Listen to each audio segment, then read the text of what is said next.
Jadi Bapak Ibu tabe, tolong kita kalau ada tetangga atau apa, tolong segera memang kita daftarkan di dinas sosial. Karena yang terkait dengan pemberian beasiswa, baik dari pemerintah daerah maupun yang dari pusat, semua harus melampirkan kartu DTK.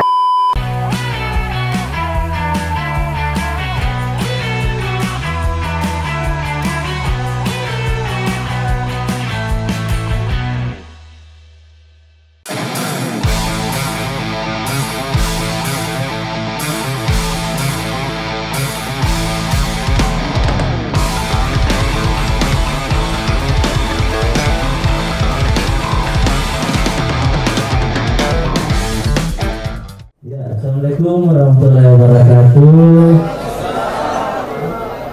Selamat siang, salam sejahtera untuk kita semua. Yang saya hormati, yang saya banggakan, Ibu Kepala Dinas Pendidikan Kota Makassar, Insya Allah Ibu Haji Amalia Malik S1 Kabupaten Kabupaten. Kalau kita keliling di dinas-dinas Kota Makassar, mungkin satu-satunya kepala dinas yang paling cantik ini beliau. Yang saya hormati, saya banggakan kakanda saya, kakak Ita, kakak Alita Karen, yang juga tidak kalah cantiknya, Perda nomor 1 tahun 2019 tentang penyelenggaraan pendidikan. Kenapa Perda ini yang saya bawakan hari ini? Karena tahu Bu Kadis, hampir setiap penerimaan siswa baru itu banyak sekali yang WA.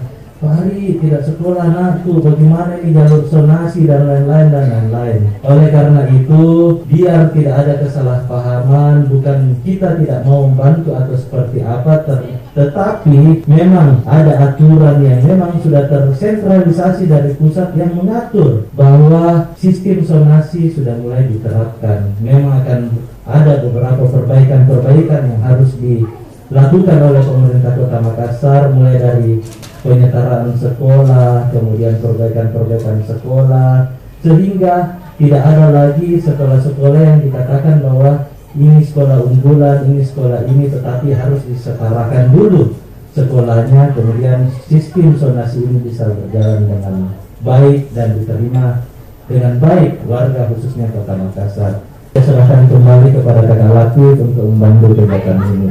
Terima kasih. Tentunya kami sangat mengapresiasi DPRD karena Perda ini sangat-sangat membantu kami pemerintah di dalam melaksanakan pelaksanaan penyelenggaraan pendidikan. Kita tahu bersama tanggung jawab daripada pemerintah Kota Makassar itu mulai dari 0 tahun, mulai dari PAUD sampai dengan SMP. Kemudian lembaga-lembaga non-formal lainnya seperti lembaga-lembaga kursus, PKBM dan kelompok bermain, itu juga semua ditangani oleh pemerintah Kota Makassar. Itu kasus masalah adalah kasus zonasi. Nah, semua anak-anak harus sekolah. Bagaimana caranya juga kalau sarananya atau sekolahnya tidak belum mencukupi, sehingga mungkin ada anak-anak kita yang terpaksa harus masuk sekolah swasta, atau ada mungkin anak-anak kita yang akhirnya tidak sekolah, dan itu tidak boleh terjadi karena tanggung jawab pemerintah adalah wajib belajar 9 tahun, bahkan sekarang ini kita canangkan 10 tahun. Kita akan mengusahakan anak-anak juga akan bisa menikmati juga taman kanak-kanak. Terima kasih Kak Ari sudah mempercayakan kami untuk menjadi narasumber terkait Perda pendidikan. Ya, begitu saya dikasih tahu Kakak Budi untuk jadi narasumber tentang Perda ini, saya langsung garuk-garuk kepala. Kenapa? Karena ini perasaanku Perda paling tebal yang dibuat oleh pemerintah Kota Makassar. Babnya paling banyak serta memuat pasal. Makanya kami agak heran kemarin, kemudian DPR tiba-tiba mengeluarkan satu usulan Perda, yaitu Perda Perlindungan Guru. Perda Perlindungan Guru itu sebetulnya kalau kita mau mencermati Perda yang ada sekarang, itu semua sudah ada di dalam Perda ini.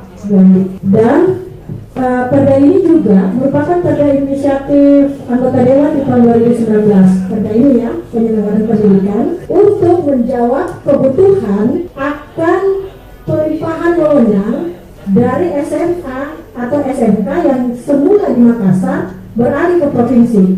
Makanya Perda ini sangat-sangat baru sekali. Kalau saya sih, daripada kita membuat perda baru perlindungan guru yang akan kemudian tumpang tindih dengan perda perlindungan anak, kenapa uang dan perda ini Pak Dewan sekalian mungkin kalau bisa itu kita alihkan ke pendidikan.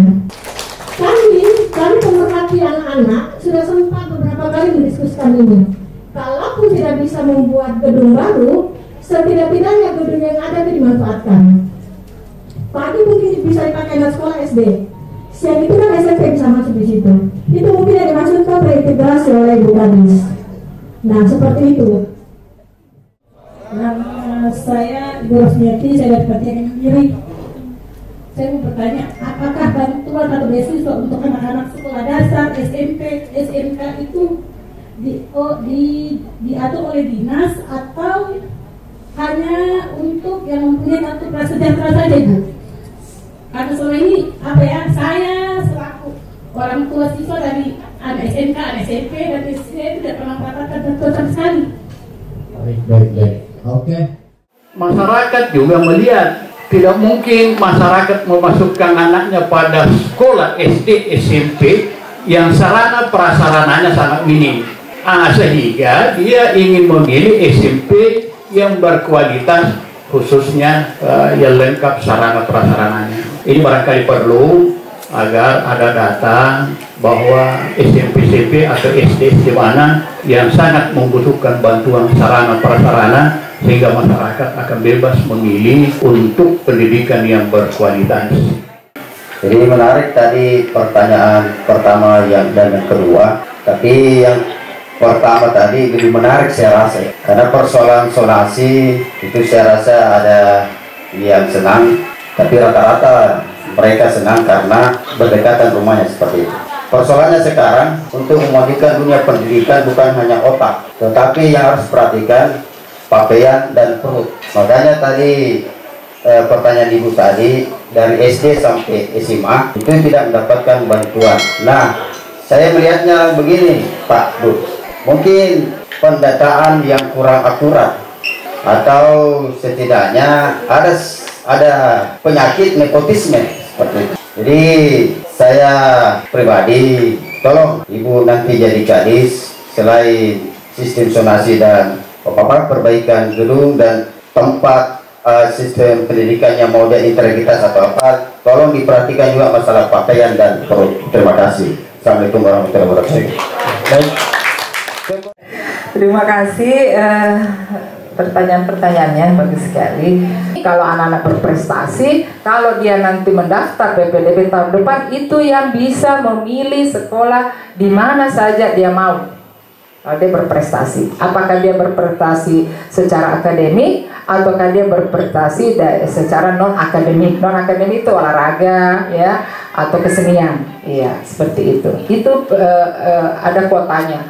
Kalau afirmasi, memang kita selektif ketat karena kuota yang diberikan itu di Jumnis itu sebenarnya 15%, kita buka 20%.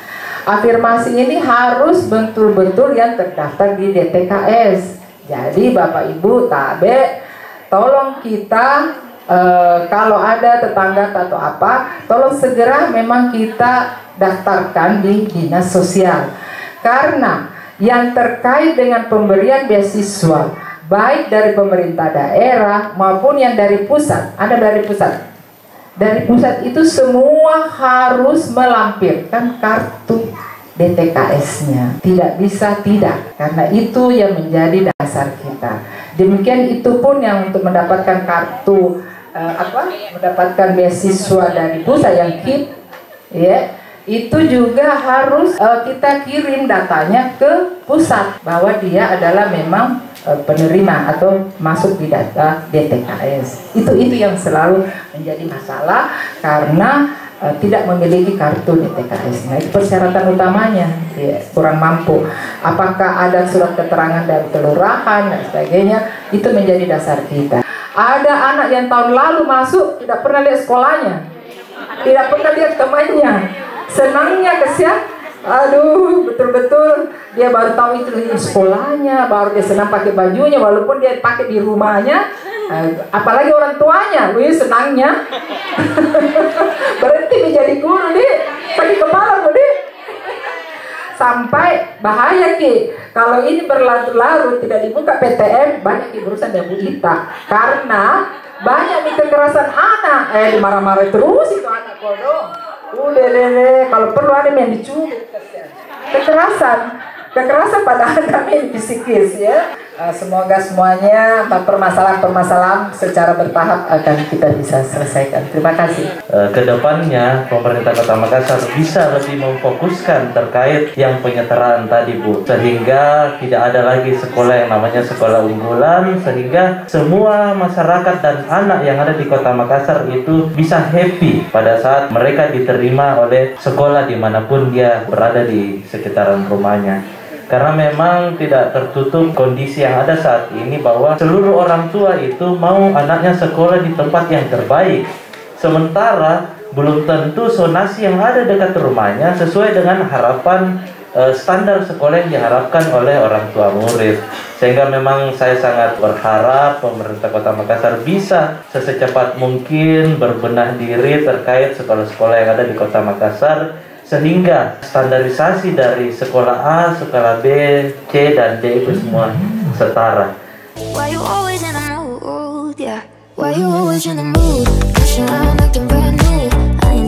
Kakak Arya Dayam.